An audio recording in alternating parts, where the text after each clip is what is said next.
kuri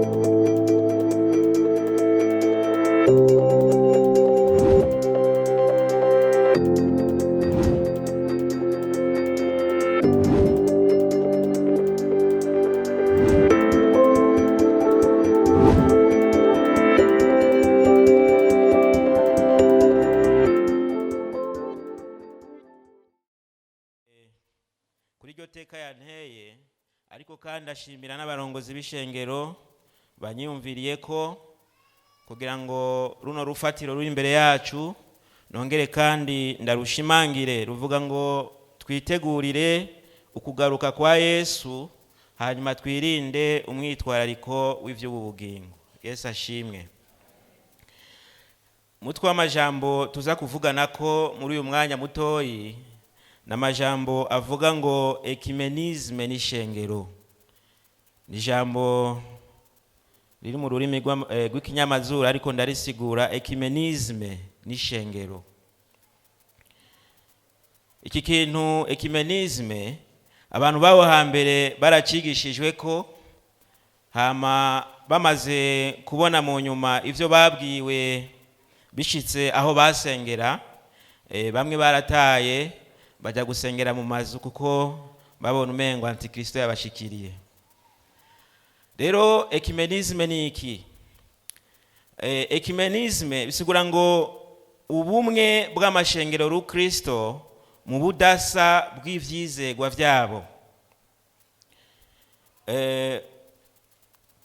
Nakurikiranye cyane ndiko ndaraba ivy'ekimenisme n'abayiryohererewe n'abayivuga ko bishimikiza umurongo uri mu vyakozwe n'intumwa igice ca 2:42. Vyakozwe n'intumwa igice ca 2:42 avuga ngo bashishikara cyane mu vyo intumwa zigisha no kugira ubumwe no kumanyagura umutsima no gusenga. Iyi movement ya ekimenisme bavuga yuko ari ugushira hamwe abizera Kristo bose, ngo kuko ngo bose bavuga Kristo, ngo bashishikara bimwe intumwa zigisha, ngo kandi ni vyiza ko bagira ubumwe, ngo kuko bahuzwa no kumanyagura umutsima, ngo kandi bose basenga. Rero ngo isi yose abemera Kristo canke Kristo baje hamwe babumwe. Ariko ndiko ndavyiyumvira ko nagumye nibaza ati none icyateye ubudasa mu vyizegwa vyabo cyarakuweho. Twibukanye itanguriro ry'amashengero ru Kristo, nukuvuga ubwa mbere hariho ishengero rya Gatolika y'Abaroma yagenewe bose. Mu nyuma haza abaporoto canke abo bita bahakanyi. Uyu Martin Luther niwe yatanguje amashengero y'abaporoto. Uyo mugabo rero yariyonkoye mu ishengero rya Gatolika ry'Abaroma, kuko yanegura inyigisho zabo, na cyane cyane inyigisho y'ibijanye n'ivyo bita indurugasiyo na purgatori. Arahakana rero iyo nyigisho. We nabo bari kumwe barongorwa n'ico bita sola scriptura, bisigura ngo ivyanditswe vyonyene. Ico gihe baharanira kurongorwa n'ijambo, kurongorwa na Bibiliya gusa, kandi bagashaka kugarukana kanovera k'ishengero, kanovera k'abakristo ba mbere. Uri kuraraba n'ayandi mashengero canke ayandi madini ingene yagiye aratangura, uza gusanga bose habaho kugenda bahakana.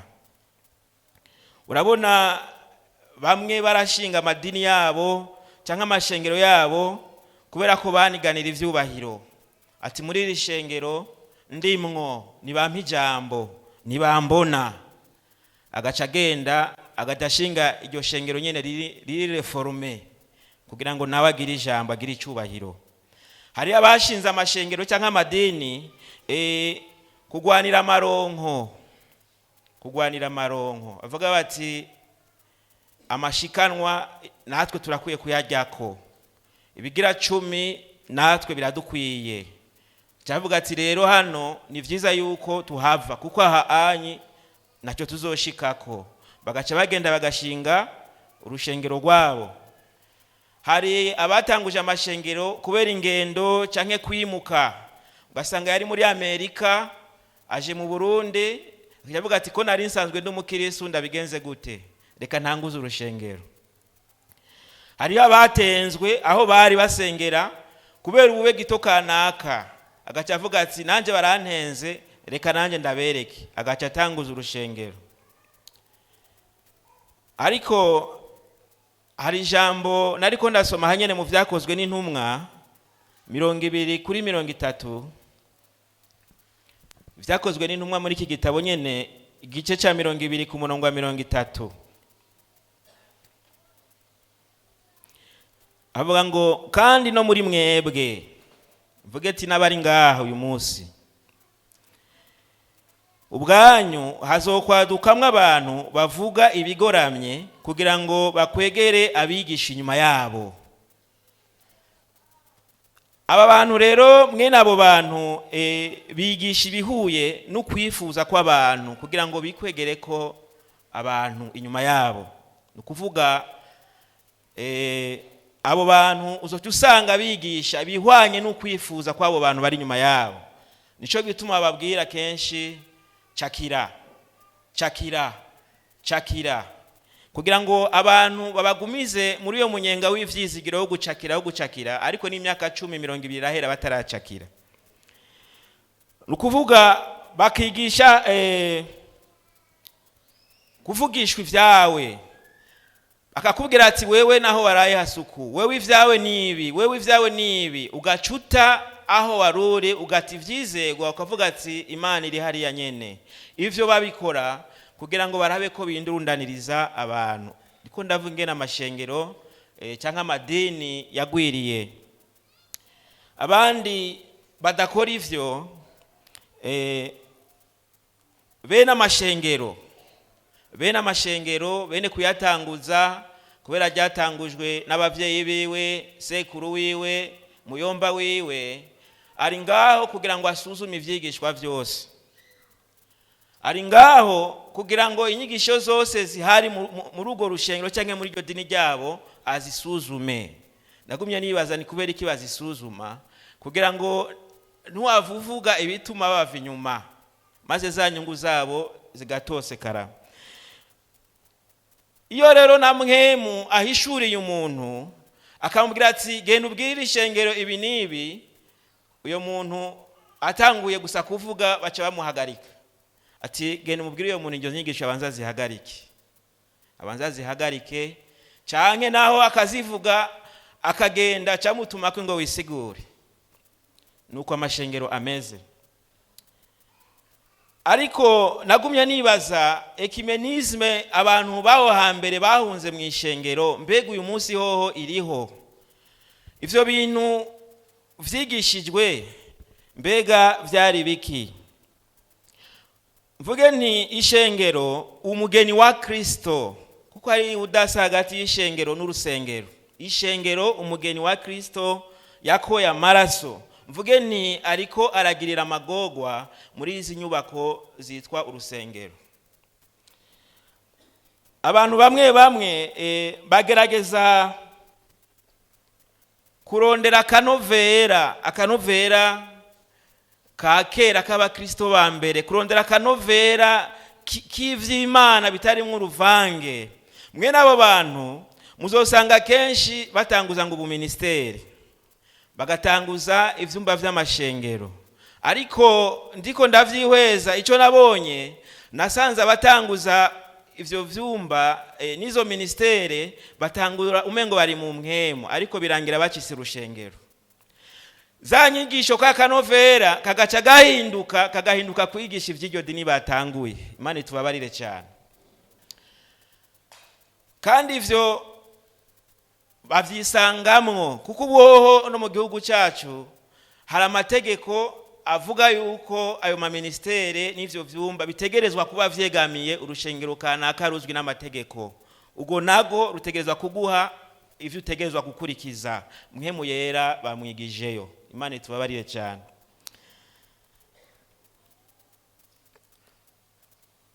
Nagumye rero ndavyumvira ko kuva nkimenyeshwa yuko nzohagarara hano, numvise nsunikirwa kuvuga bino bintu. Mishurirwa kuri iki kintu, muri kino minsi turimwo ishengero rya Kristo ryamaze kwivanga n'isi, ryamaze kwivanga na politike, ryamaze kwivanga na business. Uzawumva umuntu avuga ngo sinjya gusengera hariya kumbure kamvuga ati hariya kwa Johnson kuko hariya n'abadede. Sinjya gusengera kuri rwa rushengero rw'iwanyu hariya ku gasozi hariya n'abasenere gusa. Ariko twari dukwiye kwitwa ati hariya hariho mpwemu yera. Yesu ashimwe. Ariko vyahinduye isura. Ishengero rya Kristo rimaze kwivanga na business, biteye ubwoba. Aho umuntu yicara hasi kubera afise itongo akagira amahera akavuga mbega ntanguza akabare canke ntanguza urushengero.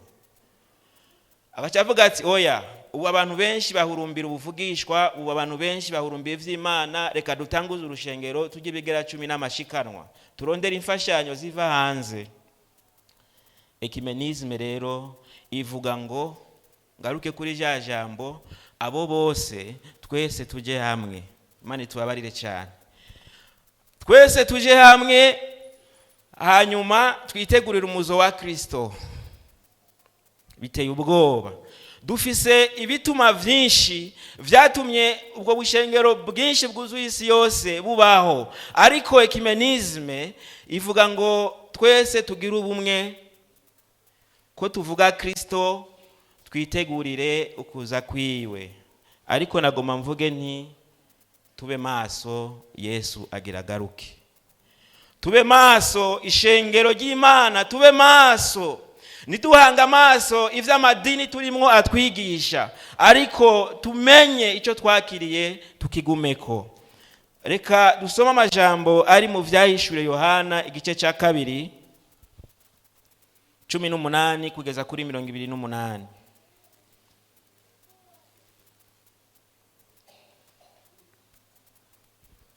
Vyahishuriwe Yohana igice ca 2 duhere ku 18 tugeze ku 28. Icete candikiwe ishengero ry'itaho Tuwatira.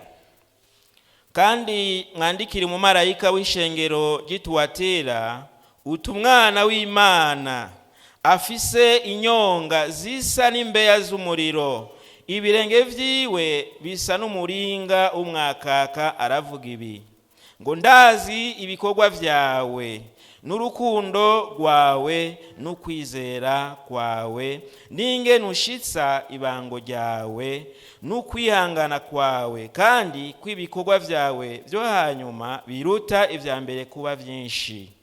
Ariko mfise ico nkugayako, yuko ukundira urya mugore Yezebeli yiyita uwuvugishwa n'Imana, akigisha akazimiza abagurano banje, kugira ngo bashakane baje ivyaterekerejwe ibigirwamana. Kandi namuhaye uburyo bwo kwihana, ntiyakunda kwihana ngo areke ubushakanyi bwiwe. Ehe, ndamusinze ku buriri, ndarungikira abasambana nawe amarushwa menshi, nibatihana ibikorwa vyiwe. Kandi n'abana biwe nzobicisha urupfu, kandi amashengero yose azomenya yuko ari jewe nsesa mu mishaha no mu mitima, kandi nzokwishura umuntu wese wo muri mwebe ibihwanye n'ivyo mwakoze.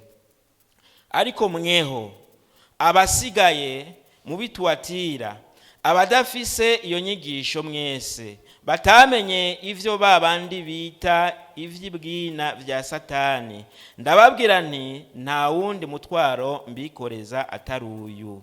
Mwumire kuco mufise, mugashitsa aho nzozira. Haleluya. Uravye ku murongo wa 18 na 19 tubona Kristo agaragara nk'umucamanza yiteguye guhana ikibi. kino gihe naho hariho umwijima, abakunda umwami Yesu barerekana urukundo, ukwitanga batiziganya, kandi abo Kristo yabana nabo, yarabazi. Hano rero agaragara nk'umucamanza ahambaye yiteguye kuza guca urubanza. Murongo wa 20 rero aravuga ngo ariko fise ico mbagayako, ngo yuko ukundira urya mugore Yezebeli yiyita uwuvugishwa n'Imana, akigisha akazimiza abagurano banje, kugira ngo bashakane baje ivyaterekerejwe n'ibigirwamana. Nariko ndasoma commentaire biblique kuri uno murongo, bavuga yuko ngo yari Maria n'urushengero rwa Gatolika, niko bandika muri commentaire biblique iri mu Gifaransa. Ariko uri kuraraba ivyariko biraba muri kino gihe bisa n'ibiriko ivyo turiko turabamwo. Igikorwa cyariho hano, abantu bari baranyoshwe n'umwitwarariko w'ivyo bugingo, bagahabwa ukwidegemvya, nukuvuga demokarasi mw'ishengero ryahitwatira. Umuntu wese agakora uko agomba, icyo agomba akagikorana n'uwagomba. Iki gihe hariho ukuvanga ibitavangika, ku buryo hano tubona Yesu Kristo yagaragaye avuga ko agiraze guca urubanza. Ariko kandi naho vyaruko hariho bamwe bari barumvise inyigisho za Kristo bazumirako. Haleluya. Ariko abandi bagenda bishushanya n'ivyo bihe barimwo, bari mu mwidegemvyo udasanzwe mu ishengero. Bamwe bagasenga ibigirwamana, abandi bakarongorana abagabo ku bandi, abagore ku bandi, bakavuga bati nta kibazo, mufise umwidegemvyo. Ariko kandi uri kuraraba amajambo y'Imana, hano aratubwira ngo ku murongo wa 25 ngo ko mwumira kuco mufise mugashitsa aho nzozira. Twarizeye umwami Yesu, turakwiye kumira ku nyigisho twigishije, turakwiye kumira ku kijambo ry'Imana rivuga, tukarorera umwami Yesu Kristo. Mvuge nti, kandi ndiko ndarangiza, simvuga menshi, ariko nagomba ndangize mvuga nti, nagomba nababwire bene data twiyubare mu bihe turimwo, ni bihe bitoroshe, ni bihe bigoye, bisaba yuko mpemu yera adushoboza. Reka mpereze kuri kino kintu. Muri uyu mwaka turangije, ku munsi wa Noeli, mwijoro nararonse abashitsi badasanzwe. Ndonka na kado novuga ati ihambaye cyane. Hari saha 7 y'ijoro ku munsi wa Noeli, nari mpagaze hejuru ku nzu yo hejuru ndiko ndasenga, ngira amaboko gutya ku irembo no kubarabara, ngize njyamo n'imbwa ihagaze. Iyo mbwa yaguma irandaba nanje ngumiza amaboko nsenga nkanuye. Arige biba ngombwa ko umuntu asenga kanuye bene data. Nsenga nkanuye ndaba yambwa ndambise ibiganza uko. Yambwa irandaba nguma nsenga iragenda. Igiye ngisenga nza mbona muri portail umuntu araserutse. Umukecuru mugufi yambaye ibitenge birereta inyuma, amafundo ari ngaha ku izosi, n'agafuka munwa n'ibiratuko. Ndavuga nti mu izina rya Yesu ndagufasha honyene, ndavuga cyane n'ijwi rinini. Arandabuku amera nk'uguruka, umusegonda yarageze nk'hariya. Nanjye avuga ati mu izina rya Yesu ndagufata. Ndakoroka ndamwirukako. Ndamukojeje kwa amaboko akoma induru nk'uwo bishe. Bituma abantu bose bashwa baduka. Baramubaza ati none wewe uvuye he? Ati jewe mvuye ice. Ugiye hehe?